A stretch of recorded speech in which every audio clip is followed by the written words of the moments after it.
মানায় না, তাই তো নাকি জি? ওই যে দেখতেছি ইবনে তাইমিয়া আর আপনার ইবনে জানি সব আছে, লোকগুলাকে সম্পর্কে আমি জানি, কিন্তু এই মজলিস ঠিক। তবে चिरकाल तो समान जाए ना। क्या जी मेरा बात कुछ समझ में आ रही है आप लोग को? जो लोग उर्दू जबान के हैं, खैर चलिए ना होने से भी कोई हर्ज नहीं है, ज़्यादा हमारा तरफ ही है बंगाली। तो एक অনেক তো কোশ্চেন উত্তর দিচ্ছেন, আর আমার অবস্থা কি জানেন? Old order changes yielding best to new, বলতে পারেন এটা কোথা থেকে লেখা হয়েছে? অনেকেই তো বলছেন যে এই কবিতার অংশটা কোথা থেকে লেখা হয়েছে। যাই হোক, আসলে যারা পুরাতন তাদেরকে সরে যেতে হয়, নতুনকে জায়গা করে দিতে হয়।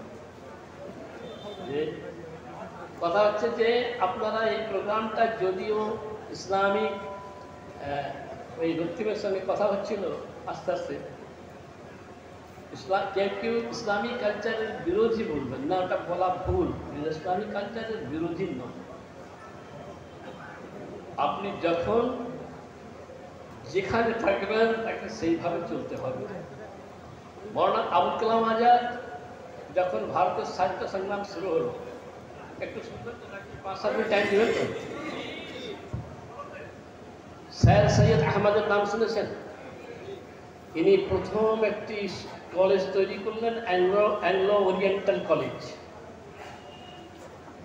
যখন এইটা করলেন আলিগড়ে, তখন তার বিরুদ্ধে প্রবল সংগ্রাম শুরু হয়ে গেল।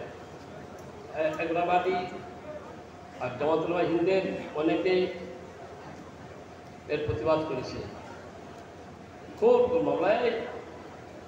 তিনি ভিক্ষা করে করে এই কলেজটা তৈরি করলেন। একদম বলতে গেলে একটা সভা ডাকলেন, तमाम আলিগড় এলাহাবাদের লোকেরা, ইউপির লোকেরা আসো, আমি কি করতে চাইছি। যে কথা বুঝতে পারছেন আবার তো নাকি? সে সভা ওনার আগে একজন উঠলেন, মৌলী সাহেব, বললেন যে ये मौलाना हमारे घर के लड़का को खड़े होकर पेशाब करने सिखाए, আমার ঘরের ছেলেকে দাঁড়িয়ে দাঁড়িয়ে মুততে শিখাবে, গলার ঘাড় ভেঙে মুরগি খেতে শিখাবে, নাস্তিকতাবাদ প্রচার করবে, এই ইলমের কি দরকার? তিনি শুনে গেলেন চুপ করে। এত লোকেরা ক্ষিপ্ত হয়েছিল তার বিরুদ্ধে যে গোটা মুসলিম সমাজ স্যার আহমদের বিরুদ্ধে চলে গেল। তিনি একটা ভাষণে একটা কথা বলেছিলেন, তার কিছু কিছু নীতির বিরুদ্ধে আমরা এখনো বলি।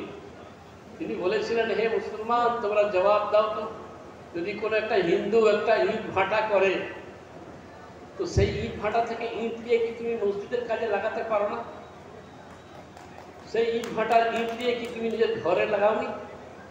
যদি কোনো একটা হিন্দু চাষি কিষান কাস্তকারি করে, ফসল উৎপায়, তো সেই ফসল বাজারে যখন বিক্রি করে, তুমি কি কিনোনি পয়সা দিয়ে? না বলে হিন্দুর ফসল আমি নিবনি? তো ভাবো, আমি এরকম নাস্তিক, কিন্তু আমি একটা বাগান তৈরি করছি, তোমরা এর ফল নিতে অসুবিধা কোথায়?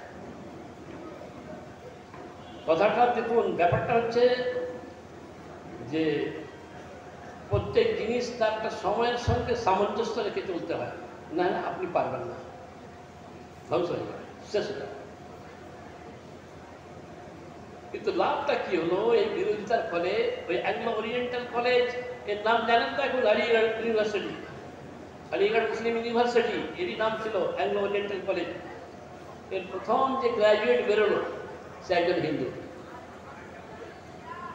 প্রথম গ্রাজুয়েট একজন হিন্দু। মুসলমানদের এই মহাত্মির জন্যে পিছিয়ে গেল।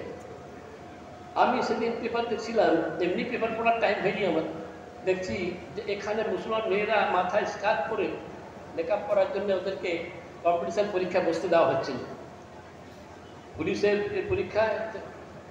আর ঠিক সেই সময় আমাকে, আমি ভুবনেশ্বর থেকে আসছিলাম, ওখানে আমাকে এই করলো, দেখা বলে দেখেন সব আপনার স্কার্ফ পরা, মেকআপ করা মেয়েরা এমবিবিএস হচ্ছে, ডাক্তার হচ্ছে, তাদেরকে জিজ্ঞেস করছে একটা ইন্টারভিউতে বাইরের একজন অ্যাঙ্কার যে তোমরা করছো বলে, হ্যাঁ আমাদের মুসলমান মেয়েরা ব্যাটাসদেরকে, ডাক্তারদেরকে দেখাতে একটু কুণ্ঠাবোধ করে যে আমরা মেয়েরা বেশি করে মুসলিমেরা ডাক্তার হতে চাইছি, আমরা বেশি করে ইঞ্জিনিয়ার হতে চাইছি সমাজের জন্য, সমাজের উন্নতির জন্য।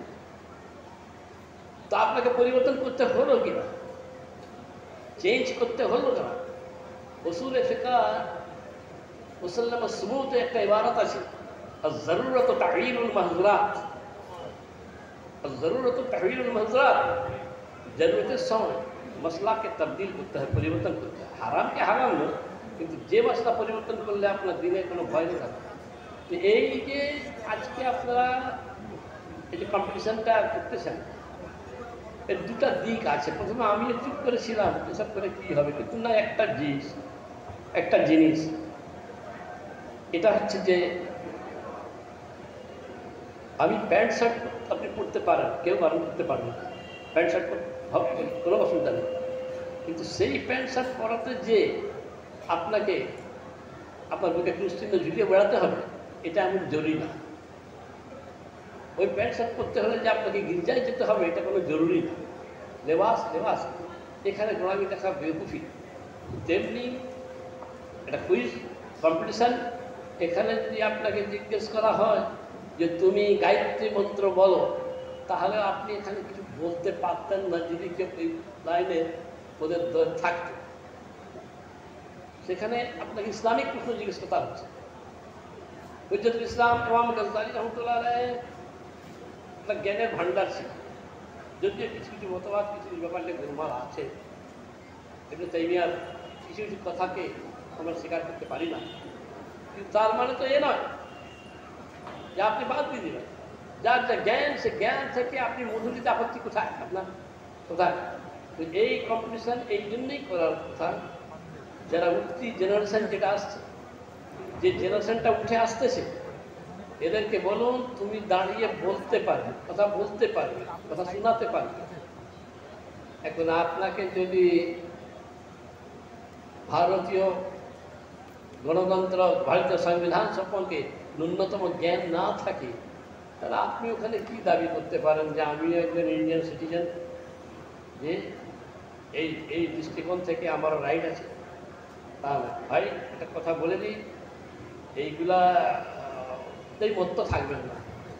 কুইজ কম্পিটিশন করছেন, আলহামদুলিল্লাহ, ঠিক আছে, বাচ্চাদের নলেজ বাড়াবার চেষ্টা করবেন, কিন্তু সোসাইটি, সমাজে এর ভিতরে আপনারা তহজিব ও তামাদ্দুনকে নিয়ে যান, একে বুঝান যেন তুমি কে, তোমার কী রাইট আছে। এই জিনিসগুলাকে শেখাবার জন্যই আপনাকে এই কাজগুলো করতে হবে। যাই হোক, আমি আশা করি আপনারা এর দ্বারা ভালো জ্ঞান শিক্ষাকে ছড়িয়ে দিতে পারবেন। বাবুজি কি আছেন, আমি শেষ করে দিচ্ছি ভাই, আমি চলে যাই, অসুস্থ মানুষ আমি, নজরির জন্য আমি চেয়ে দিচ্ছি আপনাদের কাছে ক্ষমা। আল্লাহ তৌফিক দেন, ভালোভাবে কাজ চলার। আলহামদুলিল্লাহ।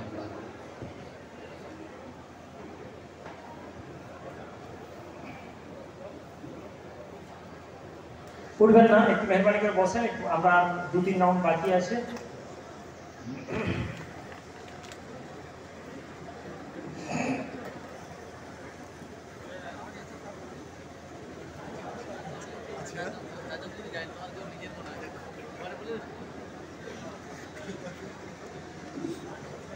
একটু মেহরবানি